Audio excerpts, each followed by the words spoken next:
Hello बच्चों, कैसे हैं आप सब। आशा करती हूँ आप सब बहुत अच्छे होंगे। मैं ज्योति स्टडी विद जे के चैनल पर आपका बहुत बहुत स्वागत करती हूँ।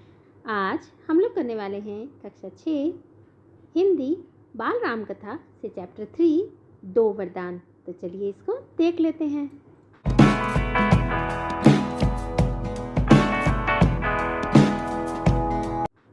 बच्चों, इससे पहले हम अवधपुरी में राम और जनकपुर और जंगल की वीडियो बना चुके हैं। अगर आपने वो नहीं देखी तो उसका लिंक आपको डिस्क्रिप्शन बॉक्स में मिल जाएगा, आप वहाँ से जाकर के देख सकते हैं।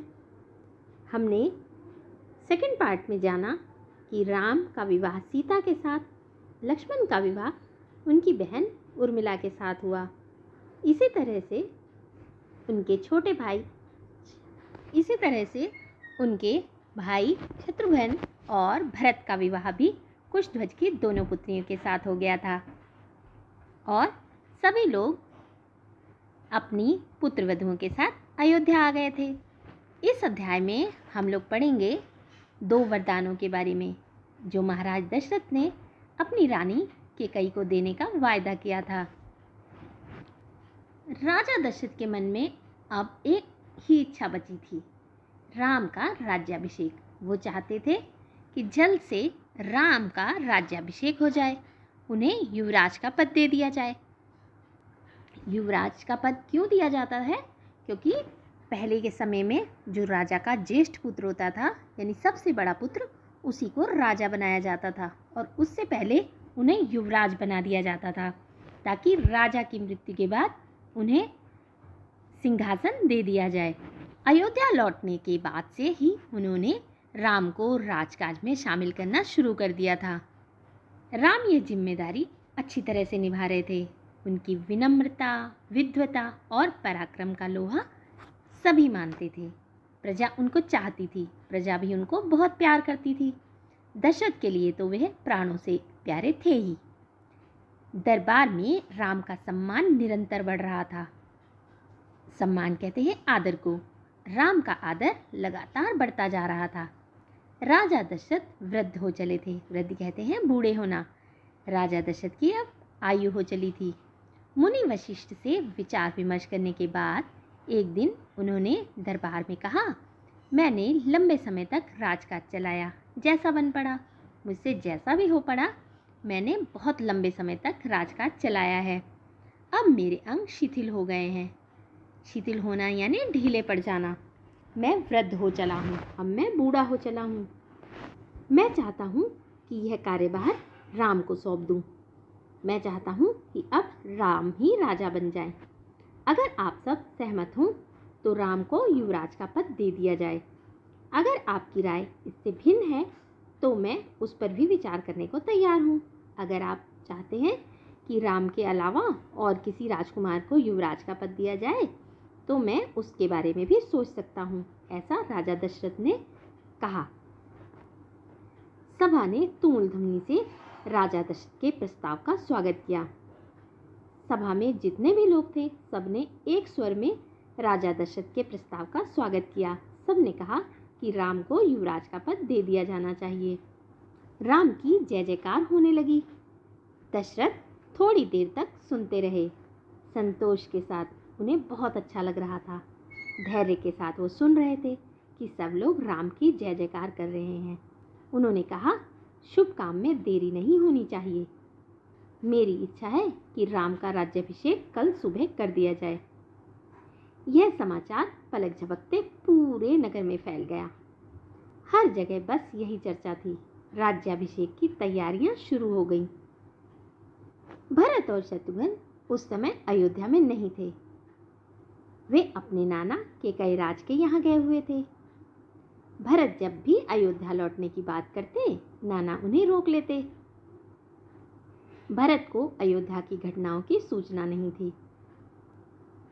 भरत कौन थे? भरत राजा दशरथ और कैकेयी के पुत्र थे। वो उस समय अपने नाना के घर गए थे। उन्हें इस बात की सूचना नहीं थी कि राम का राज्याभिषेक हो रहा है। उन्हें अपने पिता के निर्णय के संबंध में नहीं पता था। यह जानकारी भी नहीं थी कि अगले दिन राम का राज्याभिषेक होने वाला है। कैकेयी से एक दिन में भरत और शत्रुघ्न का आना संभव भी नहीं था। वो काफ़ी दूर है और वहाँ से अयोध्या एक दिन में नहीं आया जा सकता था, क्योंकि उस समय आज की तरह सुपरफास्ट ट्रेन नहीं हुआ करती थी, बसेस नहीं हुआ करती थी। लोग रथों और घोड़ों पर आया जाया करते थे। राजा दशरथ ने इस संबंध में राम से चर्चा की। उन्होंने राम से इस संबंध में बात की। कहा कि भरत यहाँ नहीं है, पर मैं चाहता हूँ कि राज्याभिषेक का कार्यक्रम ना रोका जाए। उन्होंने राम से कहा, जनता ने तुम्हें अपना राजा चुना है, तुम राजधर्म का पालन करना। कुल की मर्यादा की रक्षा अब तुम्हारे हाथ में है। राज्याभिषेक की तैयारियां रानी केकई की दासी ने भी देखी। मंथरा ने, रानी केकई की जो दासी थी ना, वो मंथरा थी, वो भी देख रही थी कि कुछ तैयारियां हो रही हैं। शुरू में उसे इस चहल पहल का कारण समझ में नहीं आया। उसने इसे कोई अन्य अनुष्ठान समझा। उसने सोचा शायद कोई और यज्ञ हो रहा है। इतनी रौनक, ऐसी सजावट, ऐसा कुछ उसने अन्य अनुष्ठानों में नहीं देखा था। उसे अचंभा हुआ, उसे आश्चर्य हुआ। फिर उसने रानी कौशल्या की दासी से पूछा। उसे तब पता चला कि कल राम का राज्याभिषेक होने वाला है। यह उत्सव उसी के लिए है। मथुरा जल भुन गई। उसे बहुत ईर्ष्या हुई। राम का राज्याभिषेक उसे षड्यंत्र लगा केकई के विरुद्ध। वह केकई की दासी थी। बचपन से केकई का हित उसके लिए सर्वोपरि था। वो केकई का भला चाहती थी। मंथरा उसे अपना हित मानती थी। वह केकई की मुंह लगी थी। रानी केकई भी उसे बहुत मानती थी।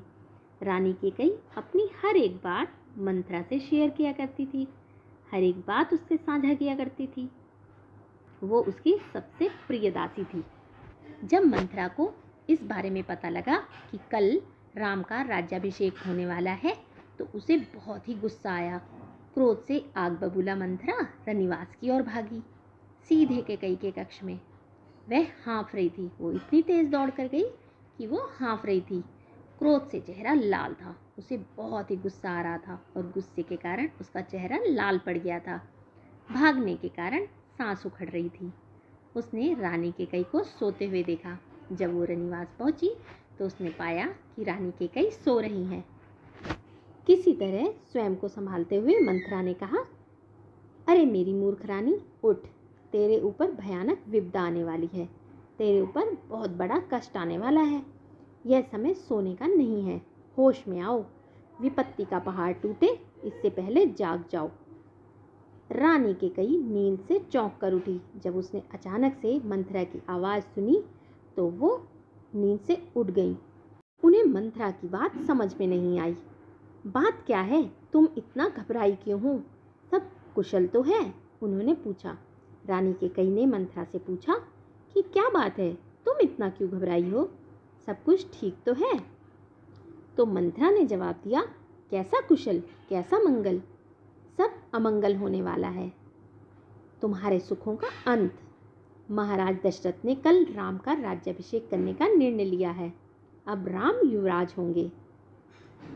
केकई भी राम से बहुत प्यार करती थी, तो उन्होंने खुश होकर कहा, यह तो बहुत शुभ समाचार है, यह तो बहुत ही अच्छा समाचार है। केकई ने प्रसन्नता से अपने गले का हार उतारकर मंथरा को दे दिया। मैं बहुत प्रसन्न हूँ, मैं बहुत खुश हूँ। राम युवराज पद के लिए हर तरह से योग्य हैं। तो मंथरा ने कहा, रानी, तुम्हारी बुद्धि फिर गई है, मति मारी गई है।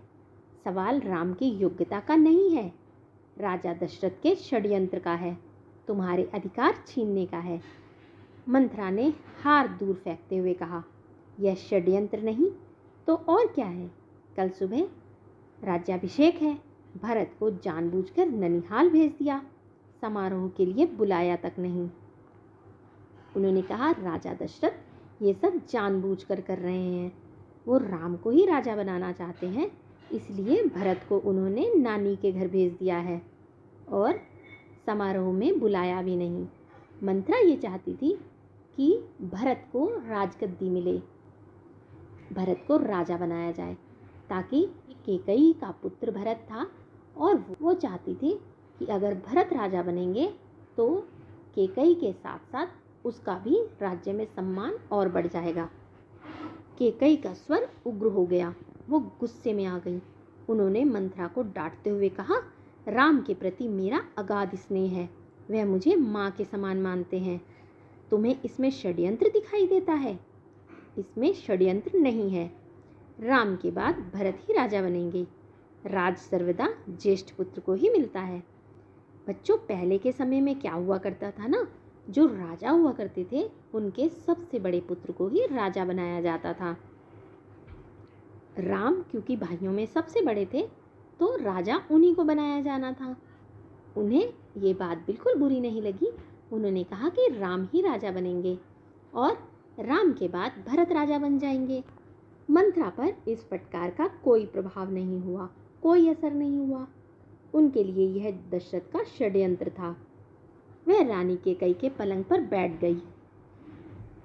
वो रानी केकई के बेड पर बैठ गई, उनके बहुत निकट, बिल्कुल पास। केकई के चेहरे की ओर देखते हुए उन्होंने कहा, तुम बहुत भोली हो, नादान हो। तुम्हें आसन संकट नहीं दिखता, तुम्हें आता हुआ संकट दिखाई नहीं देता। दुख की जगह प्रसन्नता होती है। इस बुद्धि पर किसी को भी तरस आएगा। समझो रानी, राम राजा बने तो तुम कौशल्या की दासी बन जाओगी। भरत राम के दास हो जाएंगे, वह राजा नहीं बनेंगे। राम के बाद अगला राजा राम का पुत्र होगा।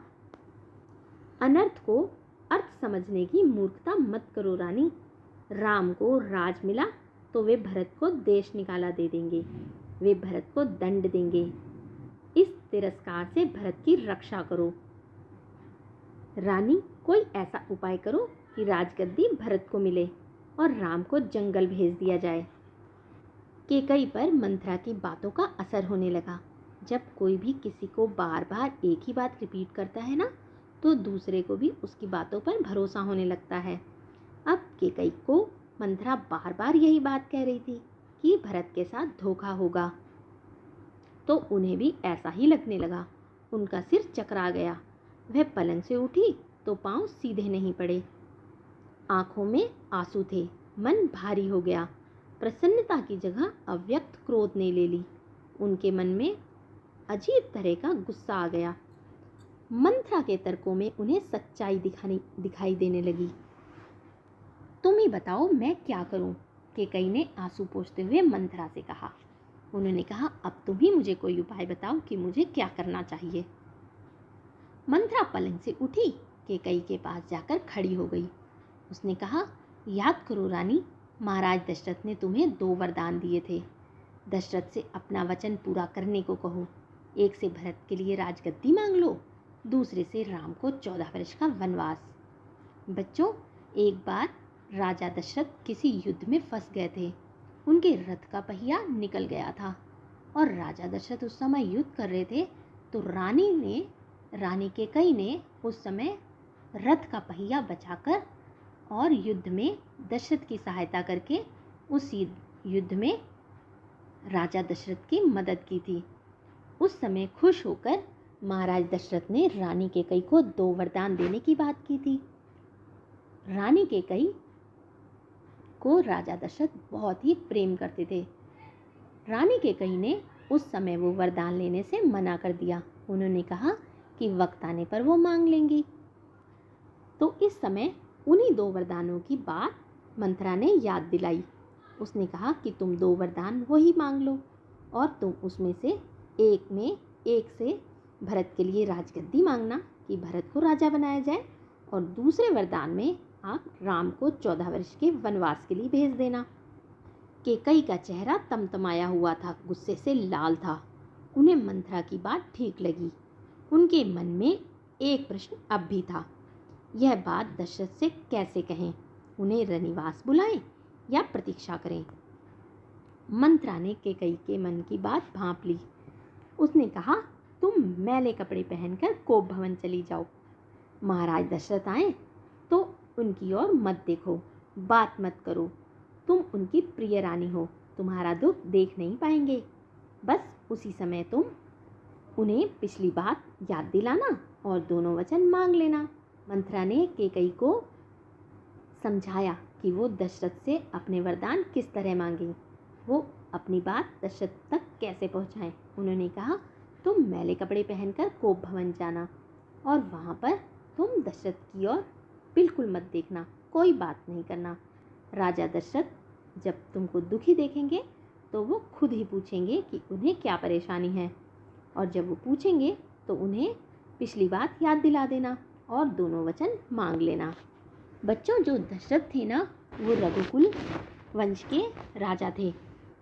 रघुकुल में यह बात प्रसिद्ध थी कि जो भी वचन देते थे उसे पूर्ण किया करते थे, उसके लिए चाहे उन्हें अपने प्राणों का बलिदान ही क्यों न देना पड़े। आपने सुना भी होगा, रघुकुल रीत सदा चली आई, प्राण जाए पर वचन न जाई। तो केकई ने कहा, मैं ऐसा ही करूंगी, महाराज का षड्यंत्र सफल नहीं होने दूंगी। मंथरा का लक्ष्य पूरा हो गया था। मंथरा जो चाहती थी वो अब हो रहा था। चलते चलते उसने रानी केकई से कहा, राम के लिए 14 वर्ष से कम वनवास मत मांगना। भरत इतने समय में राजकाज संभाल लेंगे। जब तक राम लौटेंगे लोग उन्हें भूल चुके होंगे। अब जल्दी करो रानी, समय बहुत कम है, क्योंकि सुबह ही राम का राज्याभिषेक होना था। रानी केकई कोप भवन चली गई। मंथरा रनिवास से निकल गई। दिन भर की गहमा गहमी के बाद महाराज दशरथ को रानियों की याद आई। तुरंत रनिवास की ओर चल पड़े, उन्हें शुभ समाचार देने। सबसे पहले वे केकई के कक्ष की ओर मुड़े। केकई वहां नहीं थी। प्रतिहारी से पूछा, पता चला कि वे कोप भवन में हैं। प्रतिहारी जो द्वारपाल होते हैं। दशरथ को चिंता हुई, केकई कोप भवन में, परंतु क्यों? केकई कोप भवन में परंतु क्यों? क्या इसलिए कि उन्हें अब तक सूचना नहीं मिली? मैं उसे अवश्य मना लूंगा, दशरथ ने सोचा। दशरथ कोप भवन का दृश्य देखकर हैरान हो गए। उन्हें कुछ समझ में नहीं आया। केकई जमीन पर लेटी हुई थी, बाल बिखरे हुए थे, गहने कक्ष में बिखरे हुए थे, कपड़े मैले। राजा दशरथ ने पूछा, तुम्हें क्या दुख है? क्या हुआ है तुम्हें? मुझे बताओ। अस्वस्थ हो? तुम ठीक नहीं हो? तबीयत खराब है? राज्य वैद्य को बुलाऊं? दशरथ ने कई सवाल पूछे, कोई उत्तर नहीं मिला। केकई रोती रही। राजा दशरथ ने कहा, तुम मेरी सबसे प्रिय रानी हो, मैं तुम्हें प्रसन्न देखना चाहता हूँ। तुम्हारी खुशी के लिए मैं कुछ भी कर सकता हूँ, कुछ भी, धरती आसमान एक कर सकता हूँ। दशरथ ने केकई को मनाने का बहुत प्रयास किया, बहुत कोशिश की। उत्तर उन्हें फिर भी नहीं मिला। केकई ने फिर भी कोई जवाब नहीं दिया। दशरथ भी भूमि पर बैठ गए, वो भी जमीन पर बैठ गए, विनती करते रहे। तो केकई ने जवाब दिया, हाँ मैं बीमार हूँ, मैं अपनी बीमारी के संबंध में आपको बताऊंगी, लेकिन पहले आप एक वचन दें, मैं जो मांगूं उसे पूरा करेंगे। राजा ने तत्काल हामी भर दी। उन्होंने तुरंत हाँ कर दी। कहा, मैं राम की सौगंध खाकर कहता हूँ, तुम्हारी हर इच्छा पूरी करूँगा। महाराज दशरथ ने राम की सौगंध ली तो केकई उठकर बैठ गई, क्योंकि उन्हें पता था महाराज दशरथ राम से बहुत प्रेम करते हैं। वो राम की अगर सौगंध खाएंगे तो अपने वचन को जरूर निभाएंगे। तो केकई ने कहा, आप मुझे वे दोनों वरदान दीजिए जिसका संकल्प आपने वर्षों पहले रणभूमि में लिया था। महाराज दशरथ ने हामी भरी। कल सुबह राज्याभिषेक भरत का हो, राम का नहीं, केकई ने कहा। दशरथ भौचक रह गए। उन पर वज्रपात सा हुआ। थोड़ा रुककर केकई बोली, राम को 14 वर्ष का वनवास हो। दशरथ का चेहरा सफ़ेद पड़ गया, अवाक रह गए, वो कुछ नहीं बोल पाए। सिर चकराने लगा, वे मूर्छित होकर गिर पड़े। कुछ देर में राजा को होश आया, केकई की ओर देखा, बड़े कातर भाव से बोले, तुम यह क्या कर रही हो? मुझे विश्वास नहीं होता कि मैंने सही सुना है।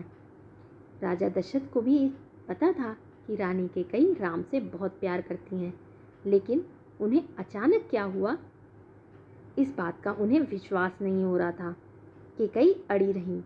दशरथ केकई की मांग को अस्वीकार करते रहे। वो बार बार यही कहते रहे कि तुम ये वरदान मत मांगो, अनर्थ बताते रहे। तब केकई ने अंतिम हथियार चलाया। अपने वचन से पीछे हटना रघुकुल का अनादर है। आप चाहें तो ऐसा कर सकते हैं, पर तब आप दुनिया को मुंह दिखाने योग्य नहीं रहेंगे। रही मेरी बात, आप वरदान नहीं देंगे तो मैं विष पीकर आत्महत्या कर लूँगी। यह कलंक आपके माथे होगा।